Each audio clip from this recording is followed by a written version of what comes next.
መንፈሱ ሰይጣኑ የፈረመውን ፊርማ እናወራበታለን። በሳምንቱ ተመልሻለሁ። እንዴት ናችሁ? አልመለስም እያልክ ፈርም። በኢየሱስ ስም አዝዣለሁ። አልመለስም እያልክ ፈርም። ፈርም። የት ሀገር ነው በሷ ላይ ያሰራኸው? ጉሩታ ከተማ። በማ በኩል ነው በሷ ላይ ያሰራኸው? ሂሩት ጸጉሯን ወሰድኩ። በሁለቱ ነው ያሰራኸው። 4 ዓመት ገንዘቧን በልታን በረከቷን ይዛል። ዛሬ ራሱ ላስቀራት ነበር እኮ ከአዳማ ከተማ አበበች ያሳደገቻት እናቷ። በሷ ነው የተቀመጥከው። ቅቤ ቀባኋት ይዤ ሄድኩና አስጠነቀልኩና ቅቤ አናቷ ላይ ልብስ አልብሻለኝ አለበስኳት። በሷ ነው ኪዳኔ። አዎ ለመንፈሱ ኪዳኔ ገባች። ለመንፈሱ እንዴት ነው ኪዳኑን እየገባ? ከብታርጄ አዎ ሞትን ድል በነሳው በናዝሬቱ ጌታ በኢየሱስ ስም አዛለው። እኔ ምለው በል ከዛሬ ጀምሮ ህይወቷን ቤቷን ዘመን ቆይ ሩት የት ናት ያለች? አዳማ ከተማ ሩት በሷ ላይ ያሰራውን ድግምት ዛሬ በኢየሱስ ስም አፍርሰናል። ሶስቴ ጩና ወደ ጥልቁ ውጣ። አንዱ ሁለተኛ ሶስተኛ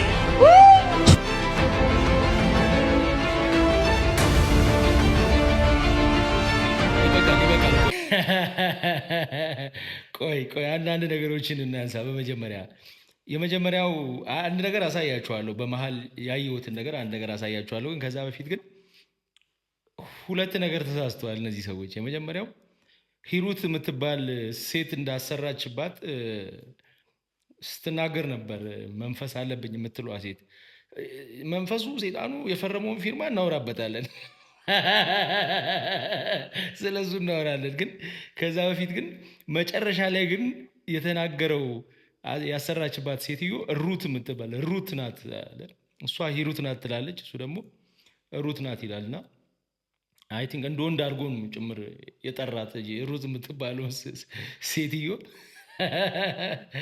ከዛ ውጭ ግን እስቲ ስለ ፊርማው እናውራ። ስለ ፊርማው ብናወራ መልካም ነው። ሁለተኛ ላለመመለስ ብሎ የፈረመው መንፈስ እንዴት ነው የፈረመው? እሱ ነገር ምንም ግልጽ አልሆነልኝም። ከዛ ውጭ ግን እንደው ያው እነዚህ ሰዎች እግዚአብሔርን ነው እያመለኩ ያሉት ወይም ደግሞ የእግዚአብሔር ሰዎች ናቸው ብለን ብናስብ እና መጽሐፍ ቅዱስን የእውነት የሚከተሉ ከሆነ ይሄ የት አይተውት ነው መንፈስን በስክሪፕቶ አስፈርሞ ሁለተኛ እንዳይመለስ የማድረግን ስራ ከየትኛው ሐዋርያ የተማሩት ትምህርት እንደሆነ ብናውቀው መልካም ነው። ምክንያቱም በዚህ ምክንያት በጣም ብዙ ሰዎች ስለሚሳሳቱ ማለት ነው። ቆይ እዚህ ጋር ተመልከቷቸው።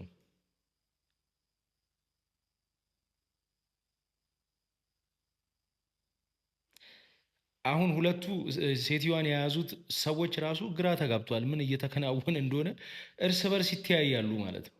የሆነ ነገር እንዳለ እዛ ጋር የሆነ ድራማ ነገር እንዳለ ይታያል ማለት ነው። እና ያልገባቸው ነገር አለ። ምናልባት ሰውየው ልምድ ሊኖረው ይችላል። ከዛ ውጭ ግን ምናልባት ይሄ ነገር እንደው እዚህ ውስጥ የተከናወነው ነገር ፊርማው ምናምን ሁሉ ያወሩት ነገር እውነት ነው ብለን ብንወስደው እንኳን እንደዚህ በመንፈሳዊ ነገሮች ላይ መንፈስን በማስወጣት በምናምን የሚደረጉ አንዳንድ ነገሮች አንድን ሰው ከአንድን ሰው በጣም የሚያጣሉ ነገሮች ናቸው። ምክንያቱም እህትሽ እንደዚህ ያስደርጋብሻለች፣ ወንድምህ እንዲያስደርጉባል፣ አክስት ነች፣ ጎረቤት ነች፣ ጓደኛ ብለው እንደዚህ አይነት ነገር ይናገራሉ። እንዲህ መንፈስ እናወጣለን የሚሉ ሰዎች እና ያ ነገር ቀጥታ እንደምታዩት እንግዲህ ቪዲዮ ተሰርቶለት ሚዲያ ላይ የተለቀቀ ነገር ነው።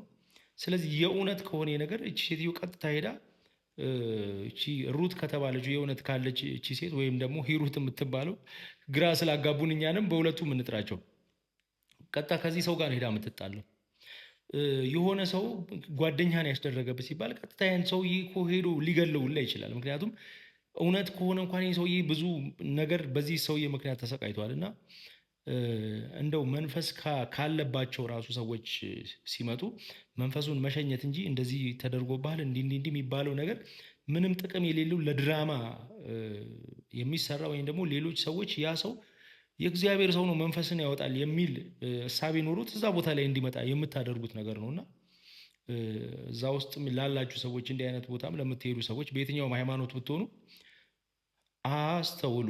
ክርስቶስም ቢሆን እንደዚህ አይነት ነገር አላስተማርም። ነቢያቱም ሐዋርያቱም እንደዚህ አይነት ትምህርት አላስተማሩም እና ከእንደዚህ አይነት ነገር ብትቆጠቡ። ይህ ሰው የራሱን ኢሜጅ እየሰራ ነው። ሰዎች እንዴት ወደ እኔ ይመጣሉ እንዲህ አይነት ነገሮችን ባደርግ ብዙ ሰዎች እንዲያደርጋሉ። ስለዚህ ከእንደዚህ አይነት ነገር ብትቆጠቡ በጣም መልካም ነው። እንደዚህ አይነት ስፍራ የምትሄዱ ሰዎች እና ጭራሽ መንፈስን በእስክሪብቶ አስፈርሞ ሁለተኛ አልመለስም አስብሎ የሚሸኝ ሰውም እንግዲህ በዚህ ዘመን እያየን ነውና እግዚአብሔር ከእንደዚህ አይነት ሰዎች ይጠብቃችሁ ነው። ሌላ ምን እንላለን? ወደ ቀጣይ ቪዲዮ እንሂድ። የአሁኑ ቅዳሜና እሁድ የካቲት 21 እና 22 በተለያየ የስራ ዘርፍ በኢንቨስትመንት፣ በኤክስፖርት ኢምፖርት ቢዝነስ፣ በሆቴል፣ በማዕድን፣ በመሬት በየትኛውም የስራ ዘርፍ ለተሰማራችሁ እንዲሁም ለነጋዴዎች በሙሉ በመለኮታዊ ምሪት ከመንፈስ ቅዱስ በተቀበለው ድምፅ መሰረት የተዘጋጀ ድንቅ ኮንፈረንስ አለ። በህይወታችሁ በእያንዳንዱ እንቅስቃሴያችሁ ሁሉ ላይ ፍሬያማ እንድትሆኑ እግዚአብሔር የቀጠራት ቀን ነች። የካቲት 21 እና 22 ቅዳሜና እሁድ በሄቨን ኤምባሲ ቤተክርስቲያን። በእርሻ በየትኛውም አይነት ዘርፍ የተሰማራችሁ በሙሉ በኮንስትራክሽን በዚህ ቀን እንዳትቀሩ። በህይወታችሁ ላይ ስኬትን፣ መከናወንን፣ አልፎ መሄድን፣ መሻገርን የምትፈልጉ ከሆነ በዚህ ቀን ሁላችሁንም እጋብዛችኋለሁ። በዚህ ቀን እግዚአብሔር በሰጠኝ ምሪት መሰረት ለእያንዳንዱ ላይ መጣ ሰው በሙሉ ለፋይናንሻል ስራው፣ ለንግዱ፣ ለኢንቨስትመንቱ ሊረዳው እንዲችል መለኮታዊ ምሪት በተቀበልኩት መሰረት አኖይንትድ የሆኑ የተቀቡ ማቴሪያሎችን ለሁሉም ሰው በነፃ የምሰጥ ይሆናል። አንዳችሁም እንዳትቀሩ። ይህ ለሁላችሁም የተዘጋጀ ትልቅ በረከት ነው። መጽሐፍ ቅዱሳችንን ስታነቡ ቦዔዝ የእርሻ ባለሙያ ነው። አብርሃም በከብት የተባረከ ሰው ነው። እሺ ይበቃል። እኔ በጣም የሚገርመኝ አንዳንድ ሰዎች ድፍረታቸው በጣም ይገርመኛል። እንግዲህ በመጽሐፍ ቅዱስ ነው ህይወታችንን የምንመራው ወይም ደግሞ ከመጽሐፍ ቅዱስ ነው ትምህርታችን የተቀዳው የሚሉ ሰዎች የቱ ጋ ነው? እንደው የትኛውስ ክፍል ላይ ነው የሆነ ቀን ተተምኖ ለኢንቨስትመንት፣ ለስራ፣ ለምናምን ፋይናንስን ለማስለቀቅ ከእግዚአብሔር ከመለኮት ምሪት አግኝቶ የመንፈስን ድምፅ ሰምቶ ከዛ የኔን የምሰራውን ስራ ፋይናንሱን ሊያስለቅቅልኝ፣ የምሰራውን ኢምፖርት ኤክስፖርት እሱ ገንዘቡን ሊያስለቅቅልኝ ማለት ነው። እና ቀን ቀጥሮ የሆነ የካቲት 1 መስከረም 1 በዚህ ቀን በዚች ዕለት እንደዚህ ትሄድና እኚህ ሰዎች ጠራቸውና ፋይናንሻል ነገራቸውን እለቅላቸዋለሁ። የሆነች ማስታወቂያ ነገር ሰርተ ሰብስባቸውና በግብርናውም ላለው ለግብርናው፣ በኢንቨስትመንትም ላለው ለኢንቨስትመንቱ፣ በእያንዳንዱ በፈለገው የስራ መስክ ፋይናንሻል ነገራቸው ስለሚለቀቅ ጠራቸውና ሰብሰብ አድርገ እንደዛ አድርግ ተብሎ የተነገረው ሰው እንደዛ ነኝ እያለ ነው። እና በዚህ ዕለት እንዳትቀሩ እያለ ግን ይሄ ሰውዬ የራሱን ፋይናንስ አይለቅለትም እግዚአብሔር። ምክንያቱም ከታች እንደምታውቁት የባንክ አካውንታቸውን ያላቸውን 10 ምናምኑንም ባንክ አካውንት ከስር ያስቀምጣሉ እነዚህ ሰዎች። እና እግዚአብሔር ለአንተ ፋይናንሻል ነገርን ሳይከፍት ወይ ደግሞ አንተ የሆነ ስራ ሰርተ ወይ የሆነ ነገር እያደረግ ለአንተ ፋይናንስን ሳይከፍትል የሆኑ ሰዎችን ሰብስበ አሪፍ ስራ ያላቸውን ሰዎች ነው ደግሞ የጠራው። በግብርና የተሰማሩ ኢንቨስትመንት ላይ ኢምፖርት ኤክስፖርት ላይ ያላችሁ ሰዎች ኑና ፋይናንስ ላስለቅቅላችሁ ማለት። እነዚህ ሰዎች እዛ ቦታ ላይ ሲሄዱ ይታወቃሉ፣ ስማቸው ይመዘገባል፣ ምን ይደረጋል። ከዛስ ለዚህ ሰው ገንዘብ እንዲያስገቡ ይደረጋል ማለት ነው። ሲምፕል ካልኩሌሽን ነው ማለት ነው። እና እግዚአብሔር ቀን ቆጥሮ በዚች ዕለት ለዛውም ለብዙ ሰዎች ሰብስበ እንዲህ አድርግ ብሎ የሚናገር አምላክ እኛ እስከዛሬ በየትኛውም መጽሐፍ ላይ አላየንም። እግዚአብሔር ከሰራ ስራህን እንደሚባርክልህ ተናግሯል። ትሰራለህ፣ ስራህን ይባርክልሃል። ካልዋሸ፣ ካልሰረቅ፣ ካልቀጠፍክ እግዚአብሔር የሰራውን ስራ ይባርክልሃል። በቃ ያ ነው። ሌላው እግዚአብሔርን ያመሰግናል፣ ይጸልያል፣ እግዚአብሔር ይሰግዳል፣ ያመሰግናል ለተደረገለት ነገር እንጂ የሆነ መስከረም 1 ላይ ምንም ከእግዚአብሔር ጋር ግንኙነት የሌለው ሰውዬ መጥቶ እኔ ኢምፖርት ኤክስፖርት ነኝና ዛሬ ፋይናንሴ እንዲለቀቅ እፈልጋለሁ ቢልህ በቃ ፋይናንስ ተለቋል ልትለው ነው። ወይም እግዚአብሔር በቃ ችግር የለውም ይለቀቅለት ነው የሚልህ በጣም እኮ ነው የሚገርመው። እና አንዳንድ ጊዜ እንዴት ነው ሰዎች ሁል ጊዜ የሆኑ ሰዎች እኮ ይታለላሉ። ብዙ ጊዜ ይነሳሉ አይደል? ገንዘባቸውን፣ ቤታቸውን፣ መኪናቸውን የተበሉ ሰዎች በእንደዚህ አይነት ኬዝ እንደዚህ ገዝታው ሲጸልይላችሁ ምናምን ብዙ ቪዲዮዎችን ብዙ ታሪኮችን ሰምተናል። እና ስቲል ሰዎች እንደዚህ አይነት ቦታ ላይ ይሄዳሉ ማለት ነው። በምን በእምነት እግዚአብሔርን አምነው እና እግዚአብሔር ከሰራችሁ፣ ካመሰገናችሁ፣ ከጸለያችሁ፣ ከሰገዳችሁ፣ ለእግዚአብሔር የሚገባውን ክብር ከሰጣችሁ እግዚአብሔር የእጃችሁን ስራ ይባርካል። ይህንን መጽሐፍ ነው የሚለውና ስለዚህ እንደዛ ብታደርጉ መልካም ነው። እንደዚህ አይነት ቦታ ሄዳችሁ ያልተጨበጠ ሐዋርያቱም ያላስተማሩትን ክርስቶስም በምድር መጥቶ ያላስተማረውን ትምህርት ከእንደዚህ አይነት ቦታ ላይ ሄዳችሁ ባትፈልጉት መልካም ነው። ይሄ መልእክቴ ነው። ወደ ቀጣይ ቪዲዮ እንሂድ። በነገራችን ላይ ጴንጤውም ጋር ዘይት የሚነግዱ ሰዎች አሉ አይደል? እኔ እቃወማለሁ። በነገራችን ላይ የዘይት ንግድ እቃወማለሁ። ከዚህም በፊት በተደጋጋሚ ተናግሬያለሁ። ፎቶ ተደርጎበት የተቀባ ውሃ፣ የተቀባ ዘይት፣ ዘይቱ ራሱ ቅባት ነው፣ ሌላ ደግሞ የተቀባ ይለዋል። ዘይት የሚቸረችሩ ነጋዴዎች አሉ። እሱን ስቃወም ነው የኖሩት። ምክንያቱም እውነት የትም ቦታ እውነት ነው። እውነት የትም ቦታ ራሱን ሊቀይር አይችልም። ያ እውነት ነው። የምናገለግለው የእግዚአብሔር ቃል በነፃ የተቀበልነውን በነፃ እንድንሰጥ እንደዛ እንታዘዝ። ኦኬ። የዘይት ንግድን ድሮም እቃወማለሁ፣ አሁንም እቃወማለሁ። እሺ፣ እንደሰማችሁት ነው።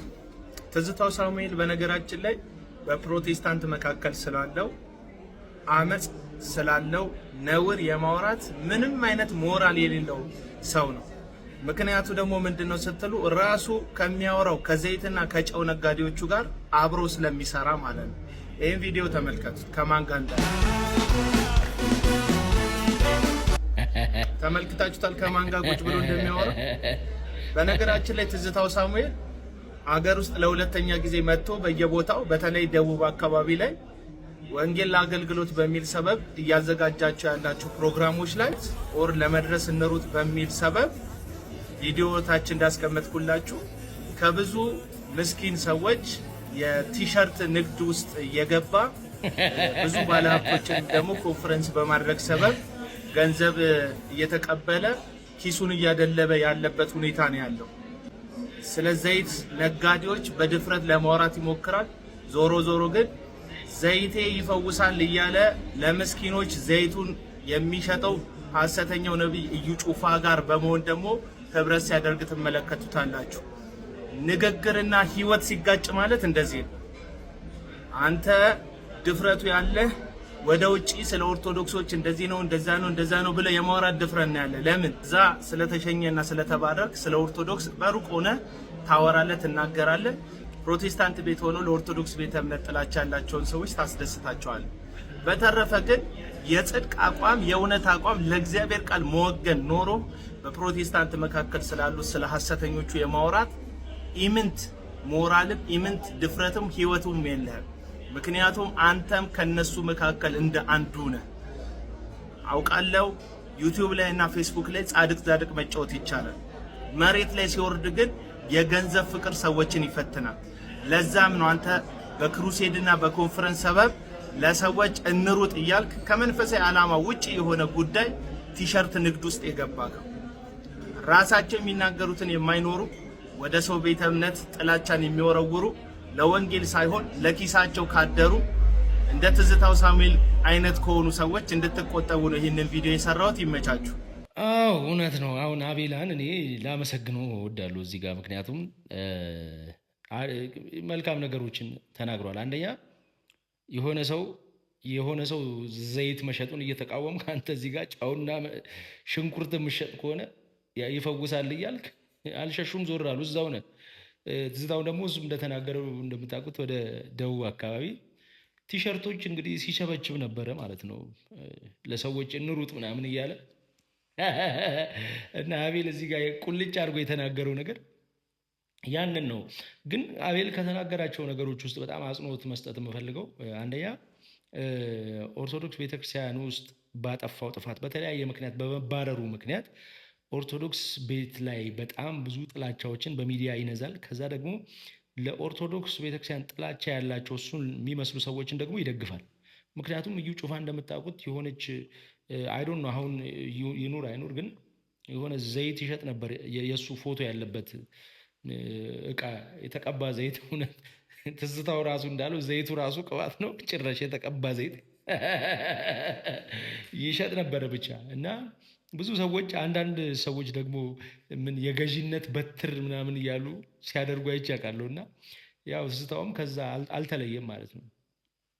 ኢትዮጵያ ላይ አሁን በተደጋጋሚ ይመጣል እንደምታዩት የሆነ ኮንፈረንስ ነይ ነይ እምዬ ማርያምን የሚለውን ዝማሬ ናና ኢየሱስ ብሎ ቀይሮ ታስታውሱ እንደነበረ የሰራው ድራማ ነበር። በቃ እዛ የሚሊኒየም አዳራሽን ሰው እንዲሞላለት የሰራው ድራማ ማለት ነው። ያን ደግሞ ሰዎች ምን ያክል ገንዘብ ከፍለው እንደሚገቡ እዛ ቦታ ላይ የታወቀ ነው።